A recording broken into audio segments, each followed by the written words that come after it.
preliminary task we had more fun with, since it was only to demonstrate our ability and understanding of certain filmmaking rules, like framing or match and action.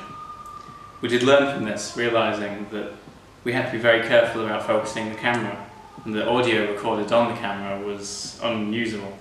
James Wesley Adams, I'm here to kill you.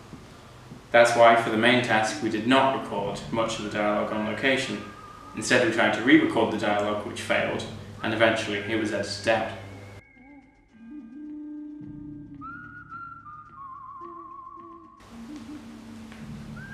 This was one of the most challenging parts of the process, since we had a group of 4 people, as well as outside help from a friend who lent me better camera equipment, mostly lenses, and a friend who could drive us to location. The main way we did this was by using social media, predominantly WhatsApp and Facebook.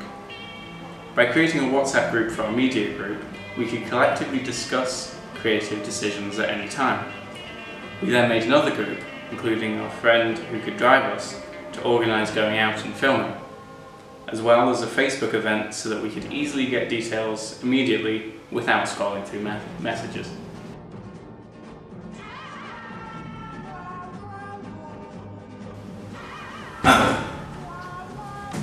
Our time management was a little bit off the cuff, as we had originally set out to film over the winter break, giving us lots of time for reshoots and final production decisions. During this lead-up, we had many discussions about the piece, and what we could best do to make it as good as it could be. A lot of concessions were made, as we could not agree on everything. I, for example, wanted to keep the film grounded on Earth, whereas another wanted the setting to be Mars, which I felt strayed too much into 50s B-movie territory. Eventually, we agreed that a new, totally imaginary planet was far more acceptable, as it appeased his non-terrestrial wish without being ridiculous. We later learned that not all of the group would be around at this time and had to change our production schedule to accommodate.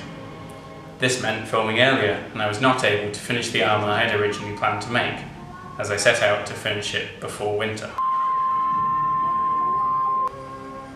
This did have the added benefit of meaning I could edit the piece over the winter break, allowing me to invest a lot more time into making sure the piece was smooth. This meant that upon returning in January, the editing was actually finished, leaving only sound recording left. We soon realised that this did not sound very good, and let down the piece a lot. All that we could do at this point was remove it, as reshooting would have taken too much time. Personally, I think of the lack of dialogue as a positive, but it may prove confusing for the audience.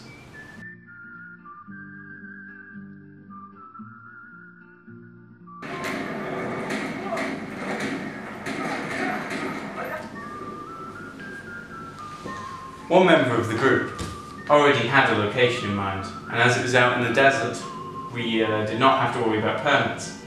Our only concern was tourists, but this proved not to be an issue, as when we were there, nobody else was. It did mean driving out to the desert with our equipment, so we had to enlist the help of a friend who could drive. Thankfully, he had a car and had no issue taking us. Most of the costumes we already owned between us, but one item, a gun belt worn by the villain, I had to order online. It arrived in time and was excellent quality, fitting the needs for the film. Our biggest obstacle in filming was discovering too late that the tripod was broken, and as we had no means of fixing it, we had to hold the leg in place.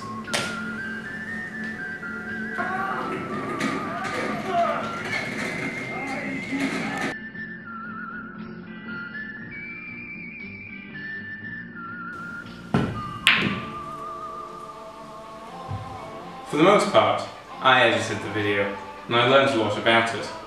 It was the first time I'd used colour correction, and used reference from many online articles I looked up and YouTube tutorials to help me get to grips with it. I had previously edited some films, like for my GCSE media, which meant I had little issue using Premiere Pro, as I already had a basic grasp of the program. I became much more familiar with the program, using the fast colour corrector to balance hues, as well as using the warp stabilizer feature to stabilize shaky shots. I was also responsible for the planet shot, having used After Effects for the first time. I looked up a YouTube tutorial on background mapping, which I followed basically step by step to produce the eventual effect. I also used Photoshop on the planet, just to make it appear to blend better behind the atmosphere, rather than just looking like an image plastered on top.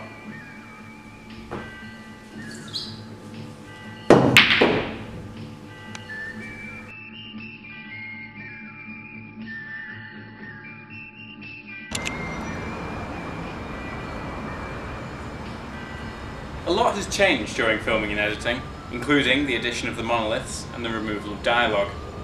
But these were simply responses to difficulties we encountered. For the most part, our piece sticks quite well to our storyboard. Having one made filming much smoother, as we could just go with which shot is next, get an answer, and film it. If we were filming this John Carpenter and not using one, it would probably have taken significantly longer.